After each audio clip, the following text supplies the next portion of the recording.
Hello friends, आज हम बात करने वाले फिजिक्स के बहुत ही ज़्यादा इम्पोर्टेंट टॉपिक के बारे में। तो चलिए देखते हैं वो टॉपिक कौन सा है। तो वो टॉपिक आपका है कि दो आवेशित चालकों को जोड़ने पर, आवेशों का जो पुनर्वितरण होता है, यानी उभयनिष्ठ जो विभव होगा उसका व्यंजक हमें ज्ञात करना है। तो चलिए देखते हैं उसको हम कैसे ज्ञात कर सकते हैं। ये आपका बहुत ही इंपॉर्टेंट टॉपिक है। तो चलिए इसके फिगर से समझते हैं। तो चलिए इसका फिगर देख लेते हैं। तो ये इसका फिगर है। इसमें हमने क्या किया है, इसमें हमने दो चालक लिए हैं। फर्स्ट आपका जो चालक है उसको हमने ए नाम दिया, और जो सेकंड चालक आपका है उसको हमने बी नाम दिया है। और तो फर्स्ट वाले को हमने जो आवेश दिया है वो आपका Q1 है, जो पूरे चालक में एक समान रूप से बह रहा है। और इस पर विभव कार्य कर रहा है ए पर, वो आपका V1 है। और जो आपका सेकंड चालक है वो आपका, उस पर जो आवेश बह रहा है वो आपका Q2 है, जो पूरे क्षेत्र में एक समान रूप से पूरे चालक में बह रहा है। और इसके कारण जो इस पर विभव है वो आपका V2 है। तो चलिए इसकी लैंग्वेज हम देख लेते हैं कि इसको हमने कैसे किया है। तो चलिए इसकी रचना देखते हैं, जिससे आपको ये फिगर ज्यादा अच्छे से क्लियर होगा। तो आप लोग पहले से ही जानते हैं कि माना दो चालक है ए तथा बी, अभी हमने आपको बताया, जिस पर आपका पहला आवेश Q1 Q2 है, आवेश से आवेशित है, तथा विभव आपके क्या है V1 V2। बट इसमें जो ध्यान देने वाली बात है कि हम जानते हैं कि यदि हम जो आपका चालक फर्स्ट Q1 है, इसे हम Q1 आवेश देते हैं। अगर फर्स्ट वाले चालक को हम Q1 आवेश देते हैं तो विभव V1 तथा इस पर जो कोई धारिता कार्य करेगी। हमने धारिता का पहले से ही एक जो उसका डेफिनेशन है और जो धारिता का व्यंजक है वो हमने पहले से याद करके एक वीडियो बनाया हुआ है। तो इस चालक पर कोई धारिता कार्य करेगी, जो आपकी क्या होगी, धारिता आपकी C1 हो जाएगी। इस पर जो धारिता होगी वो कौन सी होगी, C1 होगी।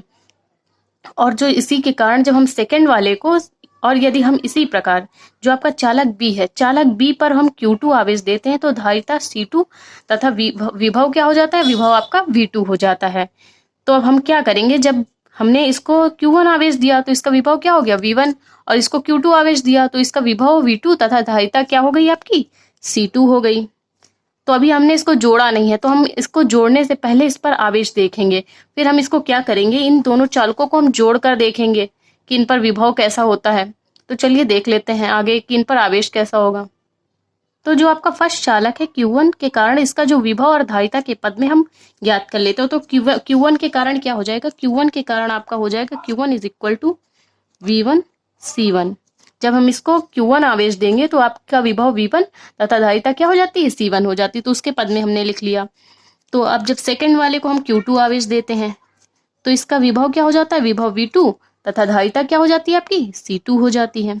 तो अब इनका हम क्या करेंगे कि दोनों चालकों का कुल विभव निकालेंगे। तो कुल विभव Q इज इक्वल टू क्या हो जाएगा, Q1 प्लस Q2।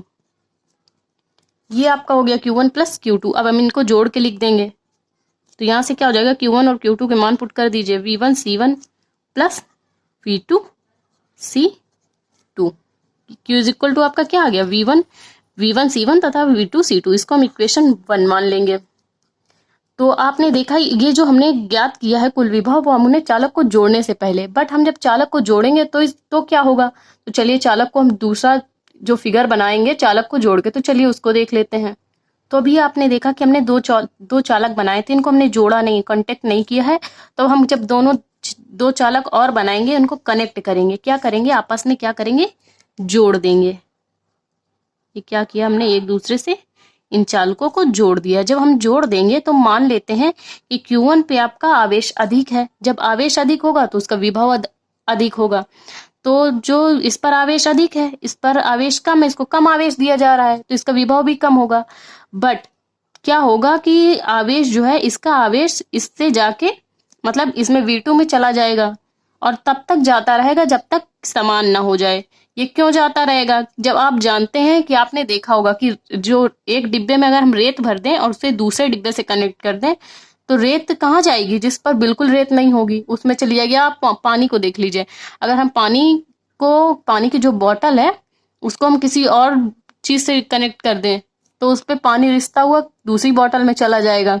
मतलब उसमें तो होगा नहीं, तो जिसमें ज्यादा होगा वो कहाँ जाएगा, कम की तरफ चला जाएगा।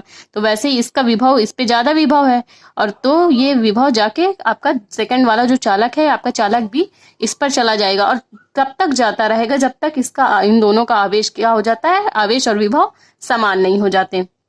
तो चलिए इसकी रचना देख लेते हैं। तो आप देख सकते हैं जोड़ने के पश्चात क्या होगा, आवेश का प्रवाह, आवेश का प्रवाह जो होगा Q1 का, वो चालक A से चालक B की ओर होगा, और ये तब तक होता रहेगा जब तक V1 और V2 के विभव जो हैं वो समान नहीं हो जाते। जब समान हो जाएंगे तब उनका उभयनिष्ठ जो विभव होगा वो आपका क्या हो जाएगा, तो उभयनिष्ठ विभव V बराबर होगा, उभयनिष्ठ विभव V बराबर, ये आपका V है, V इज इक्वल टू क्या हो जाएगा, उभयनिष्ठ विभव कुल आवेश, कुल आवेश जब जोड़ने से पहले जो आपका टोटल आवेश था, कुल आवेश बटे क्या हो जाएगा आपका कुल धारिता।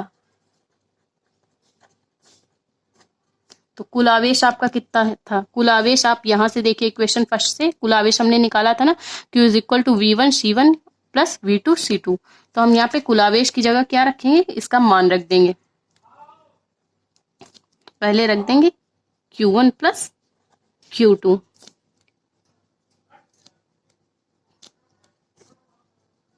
बटे धारिता आपकी थी C1 C2, C1 plus C2।